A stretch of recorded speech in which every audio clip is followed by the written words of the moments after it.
Compass সিরিয়ালে আজকের পর্বে আপনারা দেখতে পাবেন কম্পাস লকআপে আছে আর সেখানে কম্পাস নিজের নাম দিয়ে কিছু লিখার চেষ্টা করছে। এদিকে দেখা যায় যে মোনালিসা ছুটিয়েও দাদুর কাছে আসার বলে দাদুর আজ আমি খুব হ্যাপি জানো, আজকে দেখলাম আমি যে প্রথমবার যে কম্পাসকে বিহান দু চোখে সহ্য করতে পারছে না। জানো একটা ফুটেজ তুলেছি আর সেখানে করে ধরা পড়েছে যে কম্পাস আন্টিকে নিজে হাতে বিচকি মারার চেষ্টা করেছে।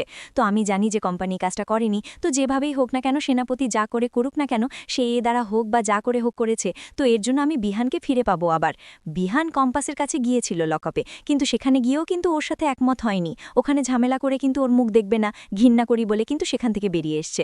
তখন সেখানে অদত্ত বলে, শোনো কি করে ওটা করেছে আমি বলছি, ডিকে যে ওর বাবা সে কিন্তু কম্পাসের মতো রোবট বানিয়েছে আর সেটাই কিন্তু ও পাঠিয়ে দিয়েছে। ও এখন পালিয়ে পালিয়ে বেড়াচ্ছে, তার জন্য কম্পাস যেটা করেছে সেটার জন্য আমাদের অন্তত লাভ হয়েছে, এখন আমরা আমাদের বিজনেসটা চালু করতে পারবো। তবে হ্যাঁ, তখন মায়াশা বলে, তাহলে তো একটা কম্পাসে থ্যাঙ্কস পাওয়া উচিতই দাদু, তাই না? তাই বলে হাসে। তখন বলে, শোনো সেটা সেই রোবটটাকে কিন্তু সবকিছু ব্যবহার করার জন্য কিন্তু মুক্তি খুব কাজ করেছে, তার জন্য বলছি মুক্তির কথা মতন তুমি চলবে। আর শোনো বিহানের কাছে পৌঁছতে গেলে এখন সব সময় বিয়ানদের বাড়িতে থাকবে, আর খুব তাড়াতাড়ি তোমাদের বিয়ের কথাটা আমি বলছি, আর তোমাদের এঙ্গেজমেন্টটাও খুব তাড়াতাড়ি হবে।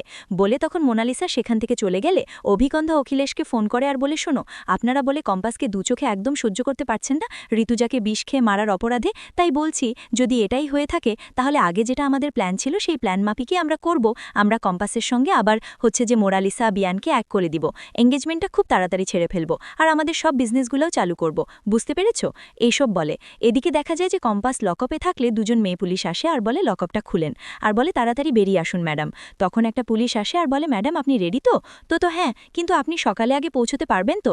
তখন বলে অবশ্যই পারবো, আর যদি না পারি আমি তো একটা ক্রিমিনালের সঙ্গে লড়াইয়া করতে যাচ্ছি, তবে হ্যাঁ তার জন্য কিন্তু ওই ডিকের বিরুদ্ধে সব প্রমাণ কিন্তু আমি একজনকে বলে রেখেছি, সে কিন্তু এখানে তাকে নিয়ে আসবেন, আর এখানে আসলেই কিন্তু আপনাদের কাছে সব প্রমাণ সে তুলে দিবে, এটা মাথায় রেখেন।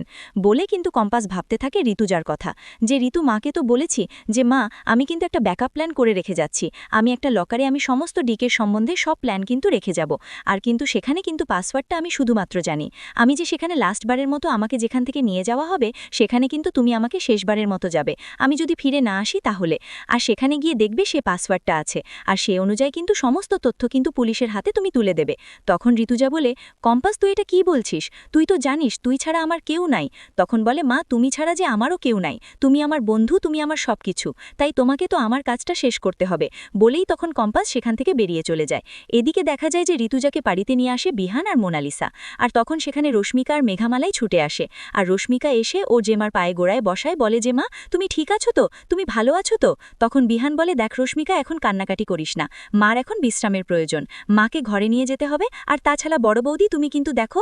তখন মেঘামালায় বলে, মা আপনি ঠিক আছেন তো? তো হ্যাঁ ঠিক আছি। তখন বলে যে কি বড় বৌদি তুমি কিন্তু মাকে সময়তে ওষুধটা খেয়ে ঠিক টাইমে আর মাকে কিন্তু হাঁটাচলা করাবে। তখন মেঘামালায় বলে, আচ্ছা ঠিক আছে।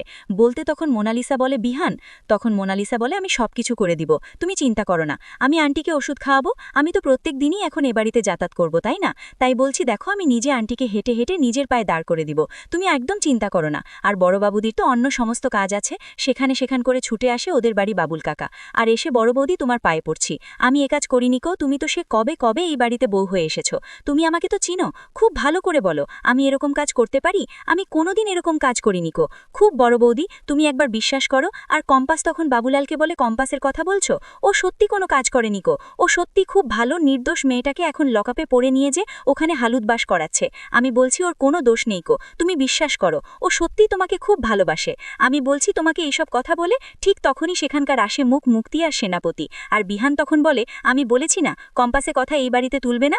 তখন মুক্তি বলে, একদম ঠিক কথা বলেছিস বিহান তুই।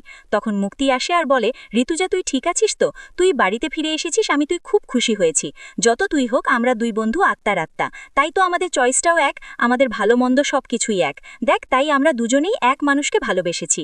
আর তখন বাবুলালকে বলে, বাবুলাল তুমি এখানে ন্যাকামো কান্না কেঁদো না তো, তুমি এখানে উঠে দাঁড়াও, আর শোনো এখানে বেশি কিছু বলার চেষ্টা করো না, আমি এখনো তোমাকে যে এই বাড়িতে চাকরিটা করতে দিচ্ছি এটা তোমার বাপের ভাগ্য ভালো।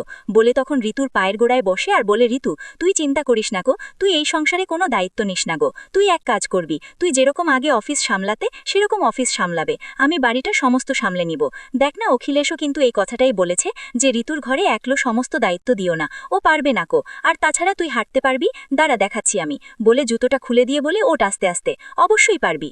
বলে তখন ঋতু ওর হাতে ধরে তুলে আর তখন বলে, এই তো আমার বন্ধু পেরেছে উঠতে, তোমরা সবাই দেখো না, আমার বন্ধু হাঁটতে পারবে। আর ঋতু ততক্ষণ অবাক হয়ে মুক্তির মুখের দিকে তাকিয়ে থাকে যে কত না অভিনয় করতে পারে।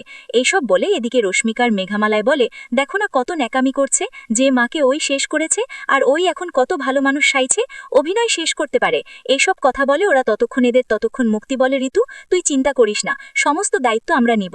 দেখিস আমরা একই মানুষকে ভালোবেসেছি তো কি হয়েছে, দুজনে একই সঙ্গে আমরা এই বাড়িতে থাকব, খুব ভালোভাবে থাকব, আনন্দ সহিত, তুই একদম চিন্তা করিস না গো। বলে তখন ওর হাতটা ধরে আর বলে, এক পা করে হাঁট। আর তখন ওর হাতটাকে চেপে ধরে ঋতুজা, আর হাতটাকে চেপে ধরলে তখন মুক্তি ছাড়াতে যায়, কিন্তু মুক্তি কিছুতেই পারে না। আর তখন মুক্তি বলে, বিহার নেই, তোর মাকে ধরে ঘরে নিয়ে যা, আর একটু বেড রেস্ট করতে দে। বলে তখন মেঘামালাই ছুটে আসে। আর তখন মেঘামালাই বলে, মা চলুন ঘরে। বলে যেতে গেলে বলে, বড় বৌমা 1 মিনিট এখানে দাঁড়াও। বলে তখন ঋতুজা ঘুরে মুক্তির ঘাড়ে হাত দেয়, আর হাতটা ধরলে কিন্তু যে হাতটা দেয় অমনি মুক্তি ঘুরে দাঁড়ায় ঋতুজার দিকে।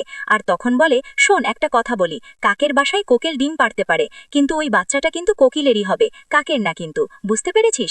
এই কথাটা বলে তখন ঋতুজা নিয়ে মেঘামালায় আর বিহান ঘরের দিকে চলে যায়। পিছু পিছু মোনালিসা তখন সেখান থেকে চলে যায়। আর মুক্তি তখন এই কথাগুলো শুনে তখন অবাক হয়ে যায় যে ঋতু এসব কি কথা বলে গেল। তখন অবাক হয়ে সেখানকে দাঁড়িয়ে থাকে। আর তখন সেনাপতি এসে তখন বলে, মা তুমি এবার কি ভাবছো? তুমি শোনো, আমি যেটা বলছি তুমি সেটাই করো। এবার কিন্তু বিহান আর মোনালিসার বিয়েটা দিয়ে ফেলতে হবে খুব তাড়াতাড়ি, আর তার আগে কিন্তু কম্পাসের সাথে বিহানের কিন্তু ডিভোর্সটা দিয়ে ফেলতে হবে। তখন মুক্তি বলে, আমি সব ব্যবস্থা